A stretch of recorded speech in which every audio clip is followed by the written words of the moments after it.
El Salmo 15 es un salmo es un salmo sinónimo del Salmo 24, escrito también bajo las mismas circunstancias del Salmo 24. Excepto que aquí no tiene aquel énfasis que tenía el Salmo 24, alzado puertas vuestras cabezas y alzaos vosotras puertas eternas, y entrará el Rey de Gloria. ¿Quién es ese Rey de Gloria? Jehová. O sea, no tiene todo esa festividad. Porque entre el Salmo 24 y el Salmo 15 hay acontecimientos muy interesantes. Digamos, este salmo está escrito en los sucesos de 2 de Samuel capítulo 6 y 1 de Crónicas capítulo 15. 2 veces David quiso introducir el arca y traerla a Jerusalén. Sepamos que Jerusalén no existía como una ciudad de lo que Dios le había dado a Israel antes del reinado de David. David conquistó Jerusalén y por eso a Jerusalén se le conoció la ciudad de Dios. Digamos, Samuel juzgó en Silo, David en Hebrón. David comenzó a reinar en Hebrón, pero después conquistó Jerusalén, y a Jerusalén se le llamó la ciudad de David, porque David, inmediatamente de que la conquistó, vino a gobernar en Jerusalén. Desde entonces, ese es el primer antecedente de que Jerusalén se convirtió en la capital de Israel. Hoy sigue existiendo Hebrón, hoy sigue existiendo Jerusalén.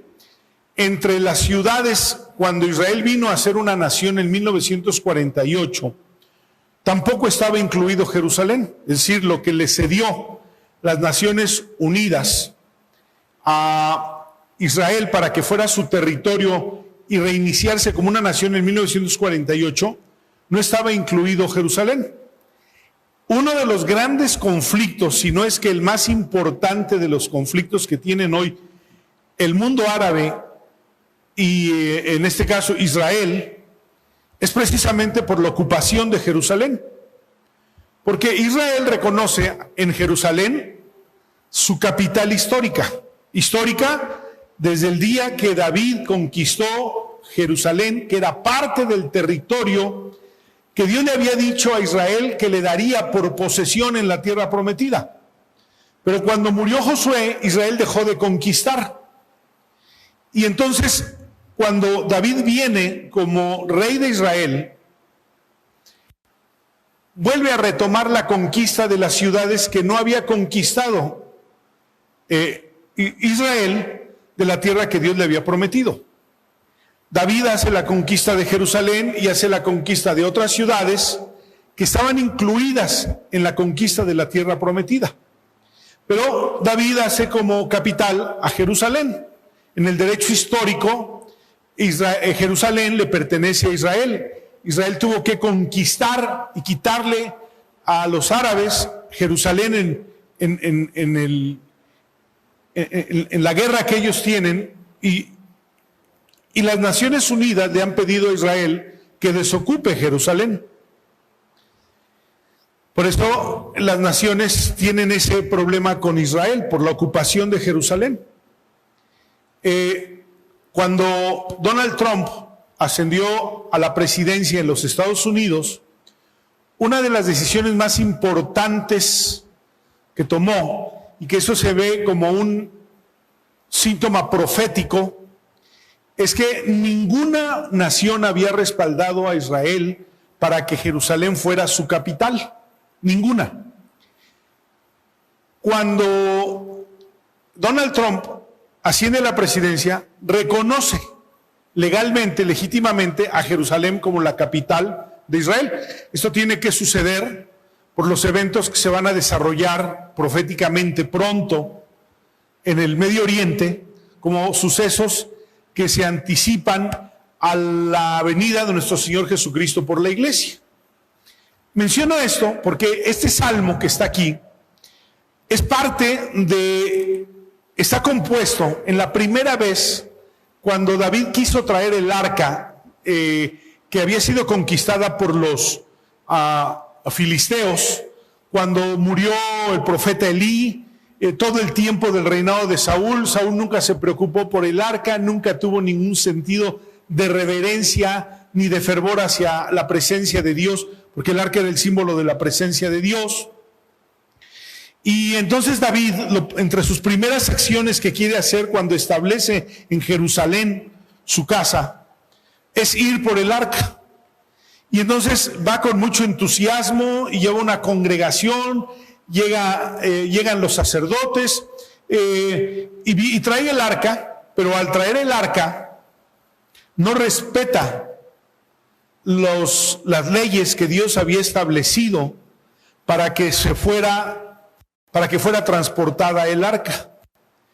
Y allí entonces dice que en una parte del camino donde entraron en un empedrado, la carreta donde traían el arca trastabilló, y Usa, que era hijo de un sacerdote de Ahitofel, mete la mano para sostener el arca, y el pasaje dice que la ira de Dios se encendió por lo que hizo Usa. En la intención, Usa no quiso hacer daño, pero en los mandamientos Usa se equivocó. Y entonces muere, y el lugar es llamado el quebrantamiento de Usa. Así se llama ese lugar hasta el día de hoy. Y entonces David hace una pregunta allí en el capítulo 6 de segundo libro de Samuel. Y la pregunta que hace es: ¿quién puede entrar para habitar en tu santuario? Se lo pregunta allí en ese capítulo 6. Y la forma como abre este salmo es la misma pregunta que David hace en el capítulo 6 del libro segundo de Samuel. Es la misma pregunta, y pregunta: ¿quién podrá entrar? ¿Quién podrá habitar en tu tabernáculo? Y entonces el desarrollo del salmo es ese. Pero cuando David hace esa pregunta, viene un sentido de frustración, de enojo, y da a entender como que cierto resentimiento. ¿Por qué, si quisimos hacer bien, por qué nos hiciste daño? ¿O por qué murió Usa? A diferencia del Salmo 24, que narra el segundo intento de David y que lo trae habiendo obedecido los preceptos de Moisés en la ley que se dio en el monte Sinaí, él respeta esos preceptos, y entonces le dice: hagámoslo de esta manera ahora. Y entonces este salmo, que parece una parte del Salmo 24, es cantado en la primera ocasión cuando muere Usa. Y el Salmo 24, que es completo, es entonado cuando viene el segundo momento de traer el arca, y realmente el arca llega hasta Jerusalén. Por eso dice: alzado puertas vuestras cabezas y entrará el Rey de Gloria. ¿Quién es ese Rey de Gloria? Jehová, el fuerte y valiente, Jehová de los ejércitos es el Rey de la Gloria. Y vuelve a preguntar: alzaos, oh puertas eternas, y entrará el Rey de Gloria. ¿Quién es ese Rey de Gloria? Venía narrando la entrada, como decir una entrada triunfal de la presencia de Dios, del arca.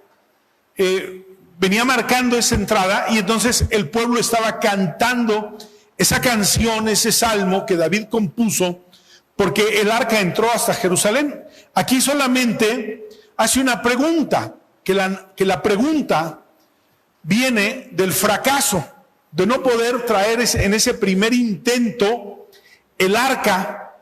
Y entonces dice: Jehová, ¿quién habitará en tu tabernáculo? ¿Quién morará en tu monte santo? El que anda en integridad y hace justicia, y el que habla verdad en su corazón. El que no calumnia con su lengua, ni hace mal a su prójimo, ni admite reproche alguno contra su vecino. Aquel a cuyos ojos el vil es menospreciado, pero honra a los que temen a Jehová. El que aún jurando en daño suyo, no por eso cambia. Quien su dinero no dio a usura, ni contra el inocente admitió cohecho. El que hace estas cosas no resbalará jamás. Entonces, esta primera parte está incluida en el Salmo 24. Pero el Salmo 24 tiene un despliegue más amplio por el éxito que tuvo David en llevar el arca hasta Jerusalén. Pero en este Salmo, David habla de la dignidad de la comunión con Dios. Mucha gente habla de Dios. Mucha gente habla de Dios. Mucha gente se llena la boca de palabras hablando de Dios. Pero parece que es irrelevante esa parte cuando la Biblia mete en un contexto quién realmente puede habitar en la presencia de Dios, en el tabernáculo y en el monte santo. Esto es muy interesante porque el tabernáculo era el símbolo de la presencia de Dios. Y el monte santo era la sede de los juicios de Dios, es decir, donde Dios le dio a Moisés sus leyes. Y entonces hace una intersección, una configuración muy interesante en estas dos preguntas del salmista, hablando de habitar en la presencia de Dios, obedeciendo los mandamientos de Dios, obedeciendo a Dios.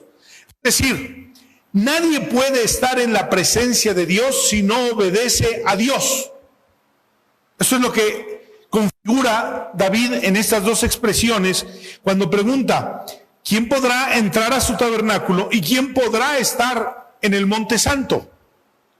¿Quién podrá habitar en su presencia, estar delante de él? Quien ha recibido los mandamientos, los preceptos de Dios, el oráculo de Dios, para obedecerlo, quien camina con él. Y entonces, esas dos palabras son parte de la respuesta, de la pregunta que David hace cuando él se sentía frustrado porque no entendía por qué Dios no miró la buena intención de Usa al querer detener que el arca no cayera, y lo que Dios vio era una desobediencia a su santidad y la importancia que tiene la santidad para estar en la presencia de Dios. Y entonces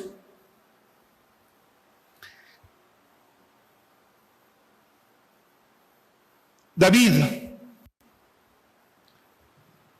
en la segunda ocasión, lo que hace es obedecer. Se entiende que indaga en la ley. Indagando en la ley de Moisés, entonces se da cuenta cómo tenía que ser tratada la presencia de Dios.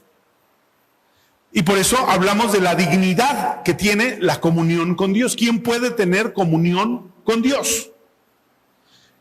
Podemos hacer algunas preguntas alternativas a eso. Cuando alguien dice, hermano, ¿Dios me escucha si yo oro a Él? Sí, Dios te escucha. Si te presentas delante de Él con la dignidad que debes de tener en su presencia. Y no es que tengamos que ser intachables. No está hablando de ser intachables. Está hablando de respetar la dignidad de la santidad, la vestidura con la que hemos sido investidos nosotros los creyentes, que no podemos menospreciar, y que es la santidad, y que siempre debemos de cuidar que vivamos en santidad. Si yo le preguntara a usted esta mañana, hermano, esta mañana usted viene en santidad a Dios para estar en la presencia de Dios, para ofrecerle a Dios, para ministrar al Señor en la adoración y en la alabanza, y solo usted conoce la respuesta. Y es posible que usted lleve esta pregunta, que usted viene en santidad a Dios, usted lleve esta pregunta a sus memorias y diga, hoy no, ayer hice esto, antier dije aquello, esta semana me porté así, asado. No se refiere a que usted haga un resumen de la semana.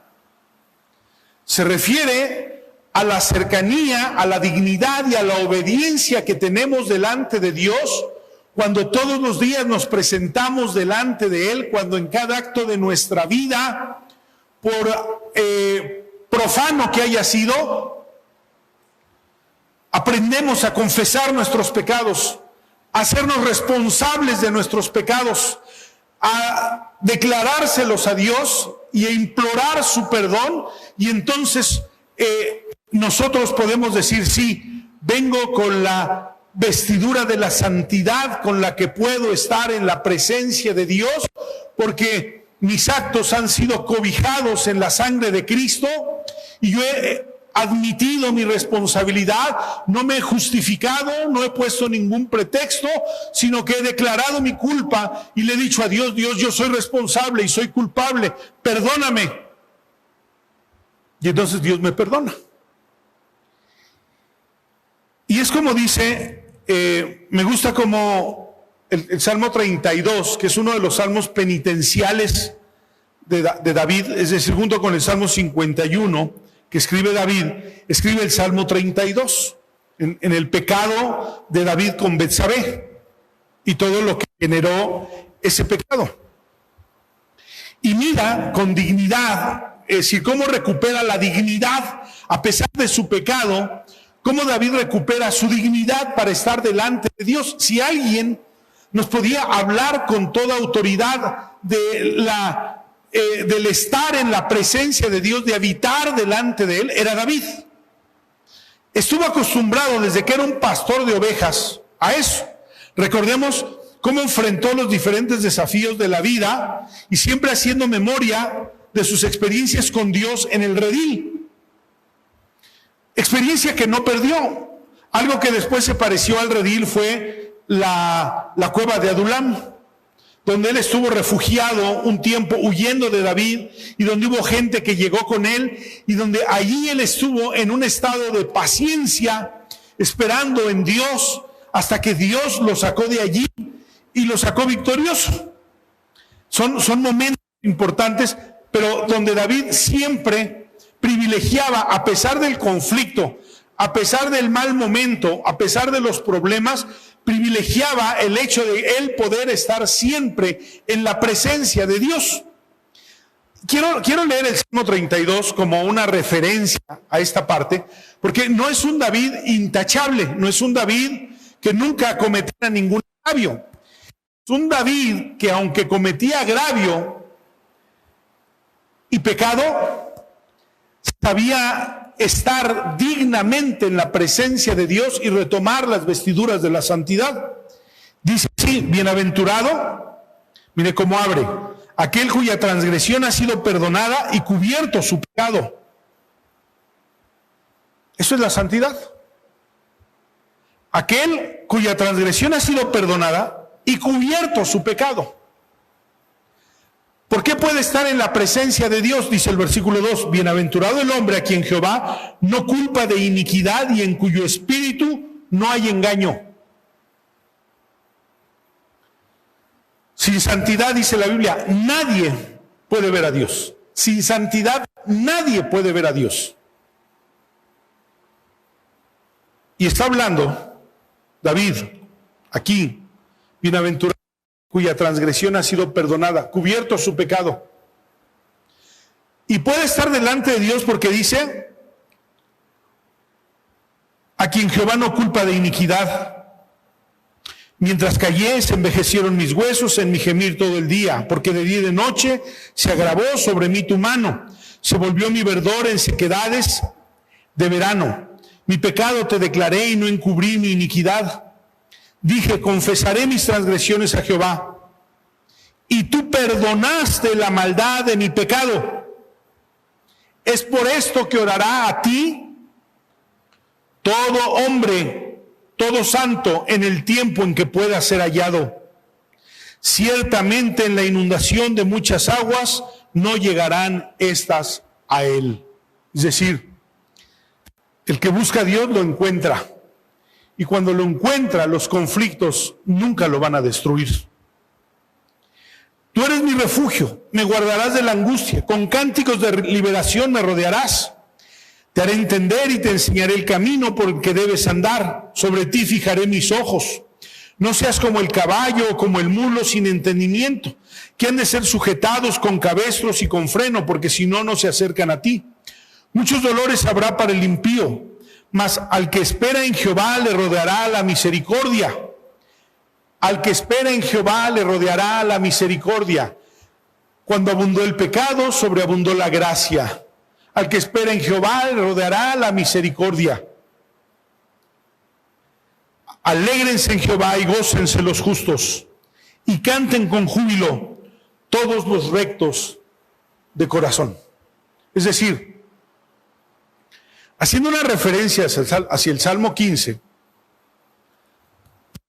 donde David no podía entender por qué había pasado con Usa lo que pasó, que tuvo que morir al querer rescatar el arca, y las preguntas que David se hacía fueron resueltas meses después, cuando David propuso en su corazón volver a traer el arca, pero enderezó los pasos.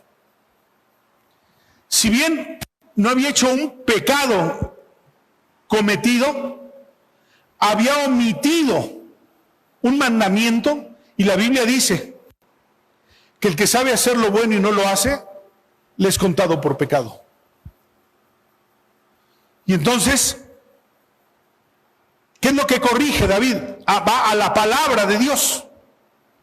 Y en la palabra de Dios, él encuentra en los mandamientos que le fueron dados a Moisés en el Monte Santo, él encuentra cuáles eran los requisitos para poder manejar correctamente el arca sin que la ira de Dios descendiera sobre ellos. Y entonces, escrupulosamente, con mucho detalle, David obedece a Dios. Y entonces va por el arca. Pero esa pregunta, ¿quién habita? ¿Quién estará habitando en tu tabernáculo, en el lugar de tu morada? ¿Quién podrá estar contigo en el lugar de tus juicios, en el Monte Santo? Sión se le conoce como la montaña de Dios. Allí Dios le habló a Moisés. Allí Dios se dirigía a Israel. Allí Moisés volvió a subir por segunda vez para tomar las tablas de la ley, para obedecer a Dios. ¿Por qué? Sin santidad nadie puede ver a Dios. Ahora, este salmo nos enseña que la integridad es el sello de nuestra relación con Dios. Pero entre el versículo 2 y el versículo 5, ese salmo tiene recogidas de una manera sintética una lista de 10 normas que regulan la conducta del que quiera tener una relación con Dios.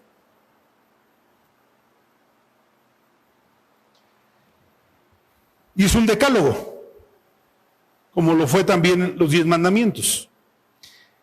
Y entonces primero dice, el que anda en integridad, el que hace justicia y el que guarda su palabra. El sentido, hablar con verdad, el que habla con verdad, en el hebreo lo tiene de una manera muy interesante porque hace ver el que puede guardar su palabra para comunicarla. Y entonces, estas tres cosas, integridad, hacer justicia y hablar o tener la palabra de Dios. Luego vienen 7 no de Dios.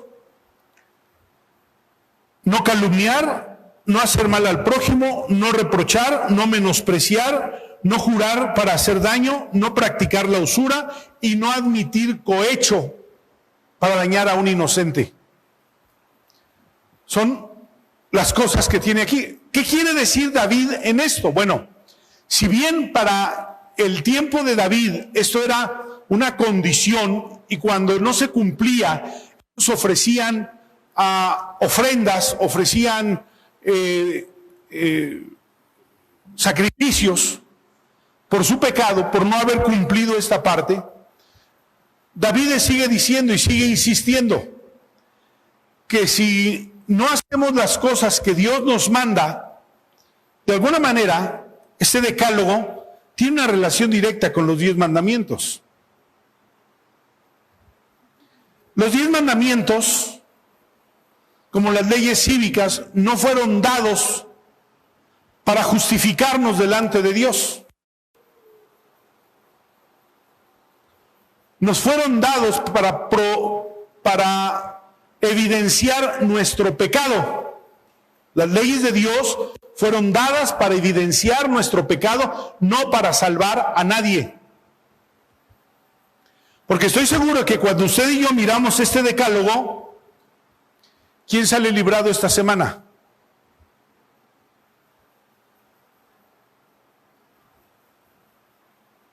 No.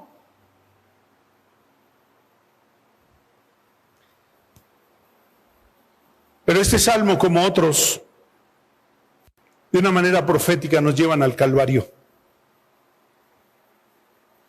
Aquel que fue el único que fue capaz de tener una vida aceptable, completa y absolutamente, íntegramente delante de Dios, a Jesús.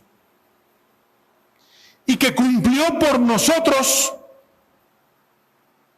las demandas de Dios, de su justicia y de la integridad. Fue el único.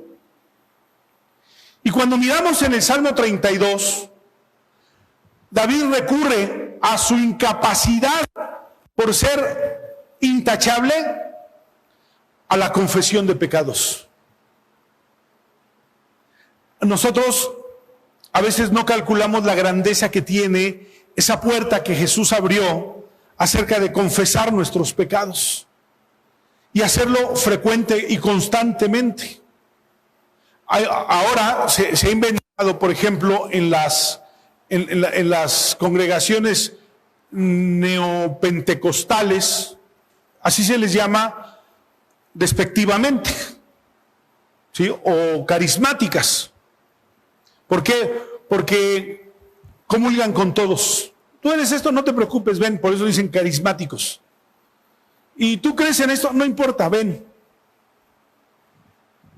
Y entonces ellos crearon una doctrina que se llama la sanidad interior. Pero la sanidad interior tiene un origen tenebroso. Realmente el origen de la sanidad interior es de ocultismo. Por ejemplo, en algunos encuentros que ellos practican, le hacen tener a la persona una regresión, según esto, para poderla liberar desde que era niño de un pecado. Eso se llama esoterismo. Y cabe mencionar que los que introdujeron esa doctrina entre las iglesias pseudocristianas eran líderes esotéricos como Kenneth Hagin y Kenneth Copeland, que se convirtieron al evangelio y luego quisieron hacer un híbrido del esoterismo y el evangelio.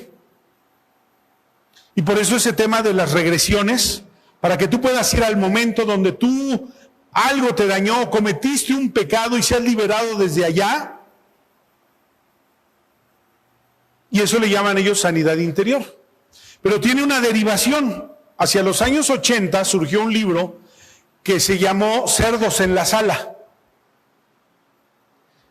Espero que nadie haya tenido el infortunio de leerlo, pero lo más seguro es que sí. Cerdos en la Sala era un libro que desplegaba una doctrina que decía que los demonios podían posesionar a los creyentes. Un ejemplo, si tú eres enojón, entonces es que tienes un demonio de enojo en tu vida.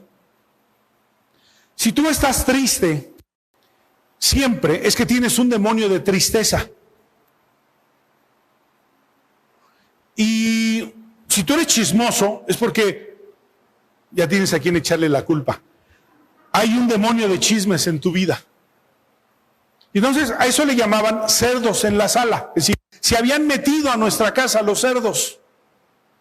Se habían metido los demonios a nuestra vida. Eso es lo que dice el libro. Y además tuvo un éxito impresionante.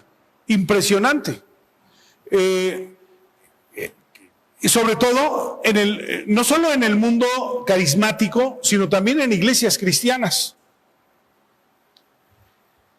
Y todo en ese contexto se le llamaba sanidad interior. Tú necesitas una sanidad interior.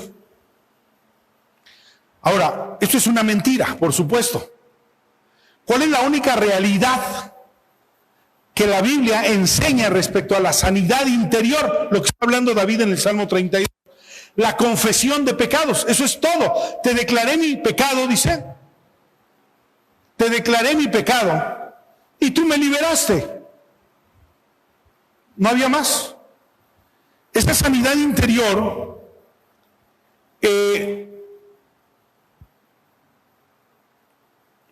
dice, yo te declaré mi pecado y tú me perdonaste.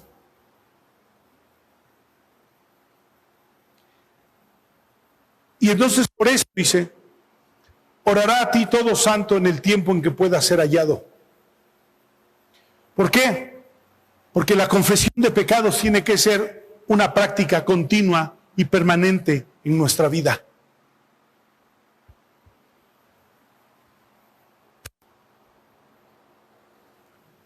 Si yo dejara el sermón hasta aquí, les dejaría algún problema a mucha gente. ¿Por qué? Porque pensar que solamente puedo confesar mis pecados en la mente humana no cabe. Recuerdo que una vez, un miércoles, hice una pregunta en la iglesia. ¿Cuántas veces Dios puede perdonar nuestros pecados? Y una hermana con muy buena intención, pero con muy mala puntería, dijo, pues yo creo que nos perdona una vez, pero si lo volvemos a hacer, yo creo que ya no nos perdona. Esa hermana me sacó del evangelio rapidito.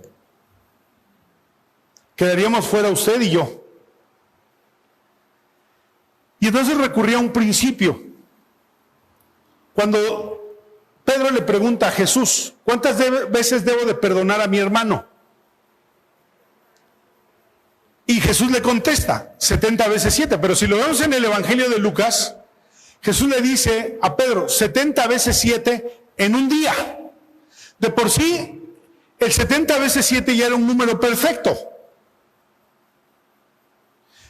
Pero por si a alguien le quedara la duda de estar contándole cuántas veces, porque seríamos capaces de contar, ya van tantas veces que te he perdonado, Jesús arremete contra eso y dice, en un día. ¿Qué quiere decir? Que si Él nos envía a perdonar 70 veces 7 en un día, Él tiene la capacidad de perdonarnos a nosotros 70 veces 7 en un día. Qué maravilloso, porque esa respuesta de Jesús me deja dentro del evangelio. Que Dios puede perdonarnos.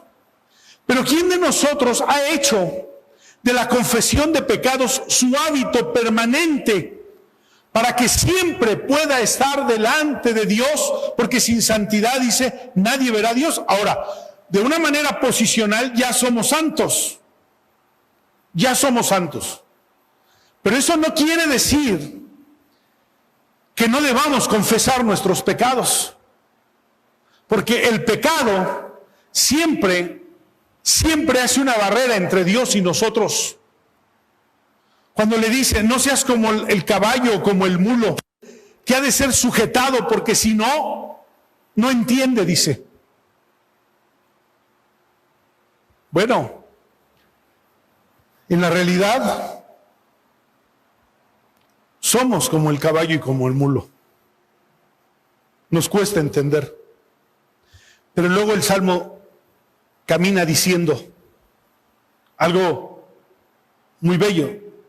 Te enseñaré y te haré entender el camino por donde debes andar. Eso también es de la misericordia de Dios. Nos duele mucho cuando Dios nos hace entender. Nos duele mucho. Me acuerdo que tenía yo unos 15 años, unos 14 años, habían inaugurado una tienda que se llamó en Coacalco Supernova. Y era una novedad.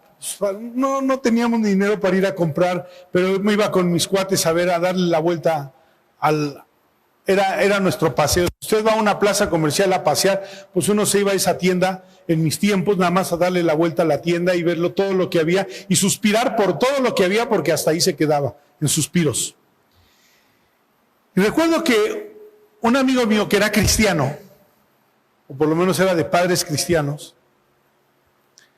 me dijo: vamos a robarnos un yo-yo. Y le dije: no, pues yo sí me lo voy a robar, me dijo. Agarró un yo-yo y se lo metió en el pantalón. Y realmente yo no me robé ningún yo-yo. Pero cuando salimos de la tienda, inmediatamente nos detuvieron los policías. Le sacaron el yo-yo y mandaron llamar a los papás. Mi papá ni mi mamá estaban. Entonces vino el papá de él y me acuerdo que subió toda la pendiente de Coacalco a patadas al hijo. Eres un ladrón, y le daba cada patada. Pues no era mi papá. Yo nomás iba viendo cómo lo pateaba. Pero en la noche, Paulina, que no estoy aquí, pero siempre vivió con nosotros, apenas llegó mi papá y lo primero que le dijo es: hermano, Joel se robó un yo-yo. ¿Qué creen? Y ese día el sueño me ganó temprano, antes de que llegara mi papá. Pero oí todo lo que le dijo. Y cuando veo a mi papá, me quita las cobijas y me da una paliza que nunca en mi vida me habían dado, ni me volvieron a dar. La peor paliza que me dieron en mi vida. Pero una paliza. Siempre que leo este pasaje, te enseñaré y te haré entender el camino por el que debes andar. Recuerdo que por esa paliza y otras menores, estoy aquí. Es decir, yo no me robé un yo-yo, se los aseguro, no me lo robé. Se lo robó René. Pero a mí me dieron una paliza. Y esa paliza me quedó como advertencia del camino por el que no tenía que andar. Y realmente yo puedo tener resentimientos hacia mi papá por aquella paliza, decir, es que yo realmente no los tengo. Siempre dije, le agradezco todas las que me dieron. Mi papá fue el que menos me dio, porque mi mamá lidiaba todo el día con nosotros, pero me hizo entender. Yo tenía un espíritu, no de esos demonios que dicen, pero de necedad, de terquedad y de obstinación impresionante. Ahora, cuando David dice, te enseñaré y te haré entender el camino por el que debes andar, es una declaración de misericordia de Dios para nosotros.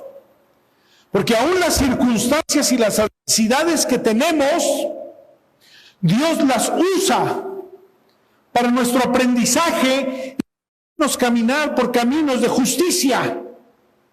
Y aprendemos la justicia no porque nuestra naturaleza esté o nuestra naturaleza florezca en justicia, no. La Biblia dice, el fruto del Espíritu es decir, Dios florece en nuestra vida. Y entonces, también David hace una reflexión muy interesante en este salmo, porque si nos quedamos con las declaraciones del decálogo de David, decimos, híjole, lo bueno siempre nos cuesta trabajo. Hemos visto en el Evangelio cómo Dios ha avanzado en nuestra vida. ¿Usted no se ha dado cuenta cuánto Dios ha avanzado en su vida? ¿No se ha dado cuenta? ¿No ha mirado? ¿No se ha asombrado? ¿O usted cree que usted era mejor incluso que cuando llegó al Evangelio? Yo me asombro. Yo me asombro de cómo Dios ha avanzado en mi vida. Sí, es cierto que cuando miro hacia mí, a mis adentros, introspectivamente, me doy cuenta que hay mucho que Dios todavía necesita hacer en mi vida. Pero ¿cómo ha avanzado? Pero para lo que Dios necesita hacer en mi vida todavía, confesaré mi pecado. Y tú borraste mi iniquidad. Confesaré mi pecado y tú borraste mi iniquidad.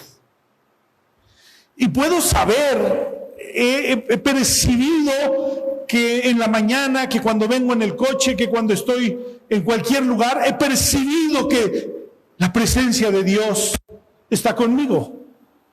No porque sea intachable, pero cuando aprendemos a pedirle a Dios que corrija nuestros caminos y cuando aprendemos a decirle a Dios, perdóname, ¿quién habitará en tu tabernáculo? ¿Y quién vivirá en tu justicia en el Monte Santo? ¿Quién habitará en tu presencia y quién vivirá en tu justicia? Dos preguntas que hace David. Y dos cosas que nosotros necesitamos.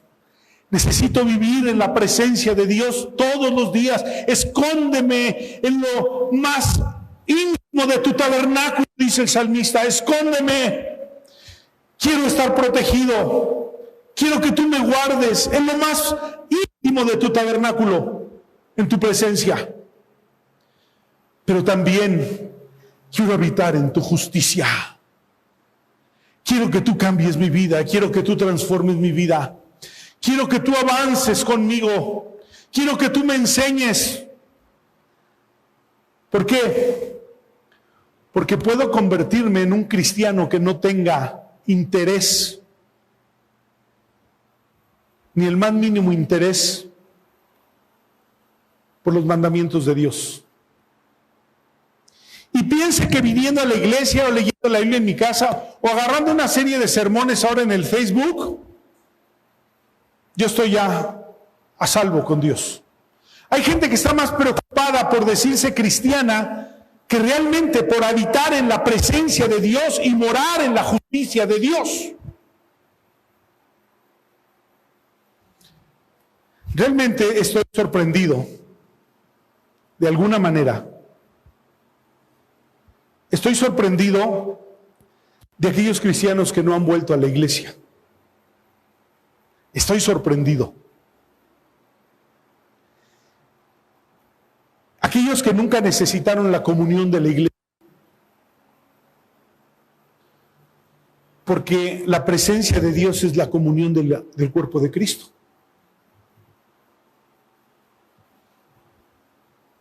Y se están cuidando, o sea, la verdad es que ni se están cuidando. Encontré a una persona, no voy a decir el nombre, pero encontré a una persona aquí, yendo atrás para la San Felipe, un domingo terminando el servicio, y le grité, y le pregunté, y me dice, pues vine aquí con la familia, el tianguis de la San Felipe está peor que un hormiguero. Y me dijo que no venía a la iglesia porque se estaban cuidando.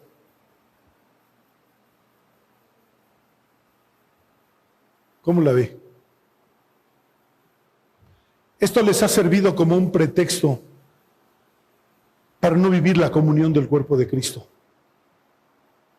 ¿Por qué? David pregunta de un lugar, ¿quién habitará? ¿Quién estará?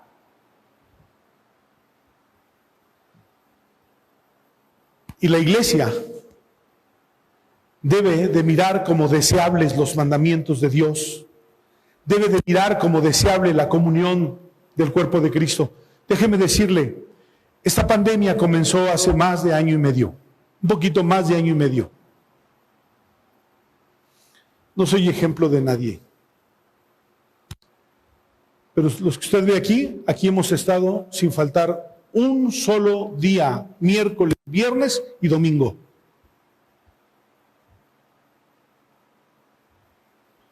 ¿Por qué? Dice la Biblia que al justo Dios lo guarda en su morada. Pero creemos ese cuento, me estoy cuidando. Y muchos cristianos no volverán a la congregación. Muchos de los hermanos que compartieron con nosotros el Evangelio no regresarán.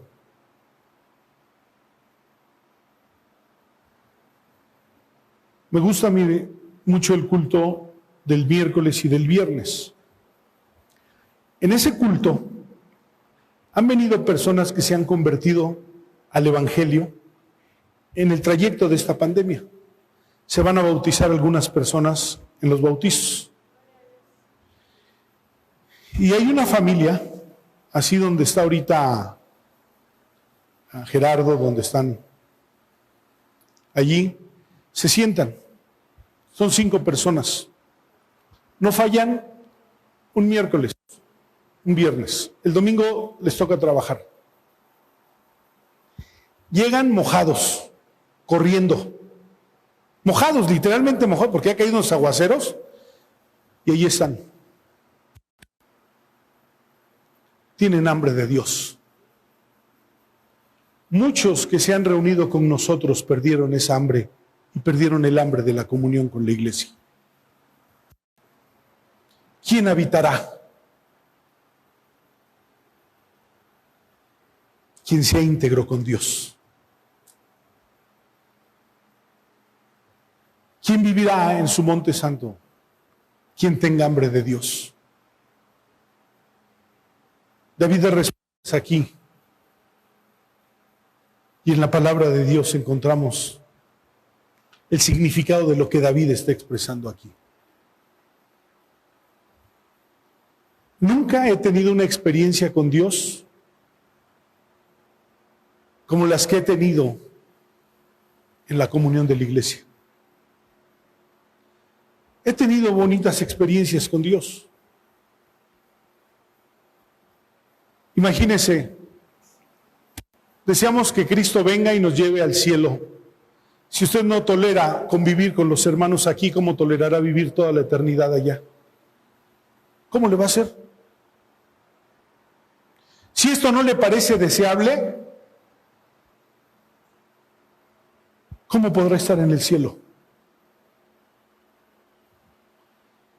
¿Quién habitará? ¿Quién vivirá? La santidad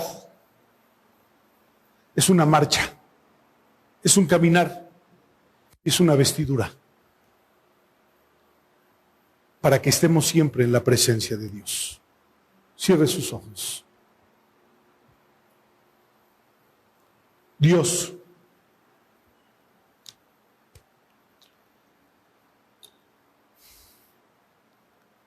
tu palabra dice que se enfriará el amor en muchos. Así dice proféticamente. Dice que muchos serán engañados y que en otros se les enfriará el amor.